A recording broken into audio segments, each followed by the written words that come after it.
Dit zijn de oudste documenten in Limburg die er zijn.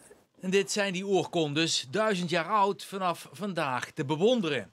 Geertrui van Singel onderzocht de Latijnse documenten en weet hoe uniek ze zijn. Wat u hier ziet is een hele mooie oorkonde op perkament met een prachtig zegel van de Roomskoning. En die schenkt in het jaar 1139 de Maasbrug aan het kapittel. Het kapittel van Sint-Servaas moest de brug onderhouden, wat 1,5 eeuw goed ging.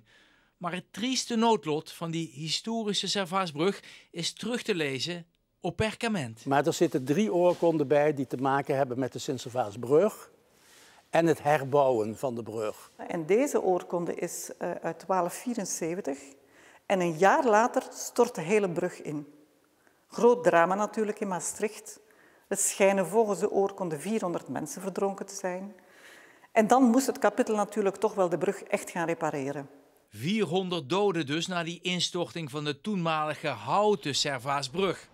En die historische ramp is grotendeels onbekend bij de bezoekers die vandaag de Sint-Servaasbrug oversteken. Ik kom hier regelmatig, maar dit wist ik niet. Nou, ik schrik er echt van dat dit gewoon kan gebeuren in zo'n overzichtelijke stad als Maastricht. Maar het is wel heel lang geleden al, hè? En het is denk ik goed voor ons allemaal om het verleden niet te vergeten, maar daarvan te leren.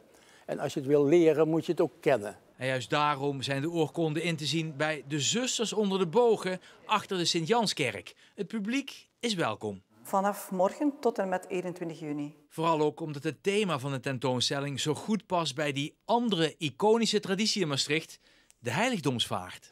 En ja, het thema van de heiligdomsvaart dit jaar is wees een bruggenbouwer. Dus je ziet dat eigenlijk daar voor ons ook een hele directe verbinding ligt om het ook nu publiek te maken.